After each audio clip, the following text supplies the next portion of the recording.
السلام عليكم ورحمة الله وبركاته. معكم عبد الله، يا رب تكونوا بخير. هنعمل مع بعض ان شاء الله النهاردة الملبن او الحلقوم بحاجات طبيعية موجودة في البيت، ومن غير جيلاتين ومن غير اي حاجة. توكلنا على الله. بسم الله الرحمن الرحيم. اول حاجة هحط كوبايتين سكر وكوباية نشا، ربع معلقة ملح ليمون، كوبايتين عصير استفندي، وهنقلبهم كويس اوي في بعض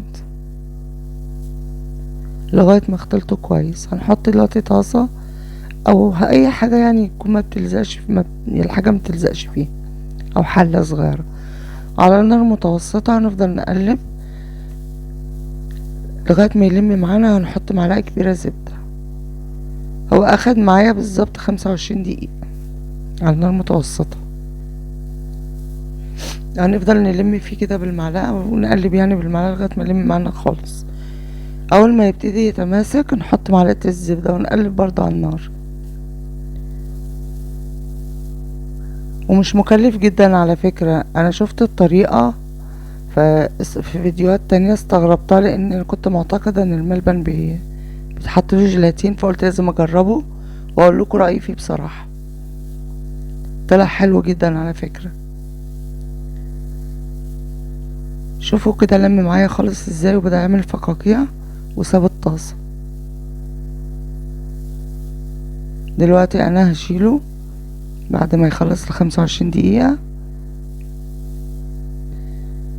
هجيب كيس حراري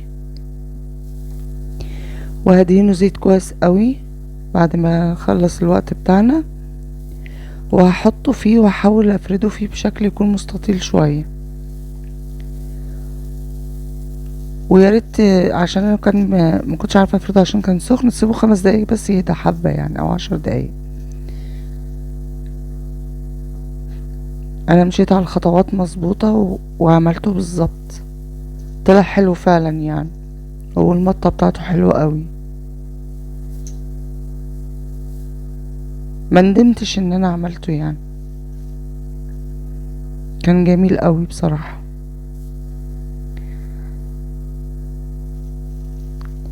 شفتوا بجرب في نفسي ازاي. وان شاء الله يعجبكم باذن الله. على فكره ممكن يتعمل باي نوع فاكهه. خلاص كده، ده اول واحد. تاني واحد البرتقال،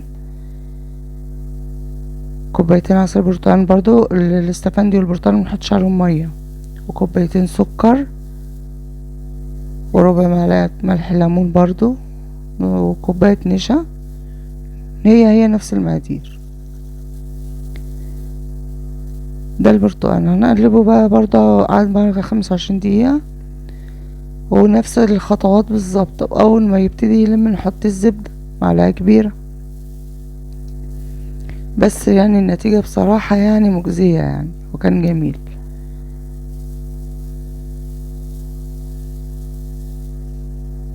انا عملته وحبيت اوريكم تجربتي، وهو فعلا يستاهل ان احنا نعمله. تمام كده.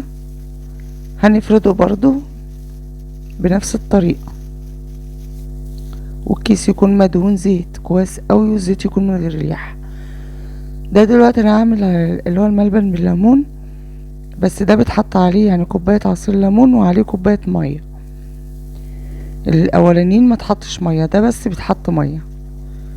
وكوبايتين سكر. الملح الليمون معلش ما تصورش، حطيت ربع معلقة برضو ملح ليمون. الفرق الوحيد ان انا ما حطيتش الليمون كوبايتين، حطيت كوباية ماء وكوباية ليمون ومعلقة زبدة، وبرضو بنفس الخطوات. افضل اقلب فيه لغاية ما يتشرب الزبدة خالص ويسيب الطاسة معايا. وبفرده بنفس الطريقة على كيس حراري مدهون زيت كويس قوي كله، وزيت يكون من غير ريحة زي ما انا قلت.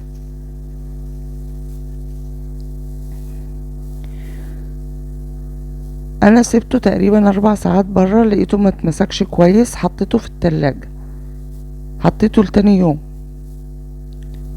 هما قالوا سيبوه تاني يوم، بس ما قالوش ان هما حطوه في التلاجة، اكتشفتها لوحدي لازم يتحط في التلاجة. انا هقطع معاكم واحدة عشان الفيديو ميبقاش طويل. لازم السكينة تدهن زيت بالطريقة دي. هو صعب شوية يعني عشان هو بيمط قوي، بيبقى جامد شوية في التقطيع يعني، بس بصراحة هو يستاهل ان احنا نعمله. فانا هقطع معاكم واحد بس عشان الفيديو ميبقاش طويل عليكم وتزهقوا مني. كده انا قطعت اول واحد. بجيب سكر بقى ابيض، مش ناعم بودر، لا خشن، بس الحبيبات بتاعته ناعمة صغيرة. لو ما عندكيش سكر زي ده، ممكن تجيب السكر اللي عندك عادي وتاخديه تعمليه كده مرتين 3 في الكبة او الخلاط وتنخليه، ما تخلوش يبقى بودرة، هيديك السكر اللي هو الحبيبات الناعمة. وكده انا خلصت الكمية كلها. انا عجبني الاستفندي والبرتقال اكتر من الليمون. ليه بقى؟ عشان انا انسانة ما بحبش الحاجة المززة قوي. هو بصراحة كان مزز قوي. الليمون كان كان كلهم زي بعض. هقطع معاكم واحدة دلوقتي وكلهم نفس المطة وكل حاجة، بس انا ما حبيتش المزازة بتاعة الليمون. لو انتوا بقى بتحبوا الحاجة المززة على السكرية دي اعملوه. يعني انا عجبني الاتنين التانيين اكتر عشان المصداقية، لان انا قلت لكم هقول لكم رأيي بصراحة.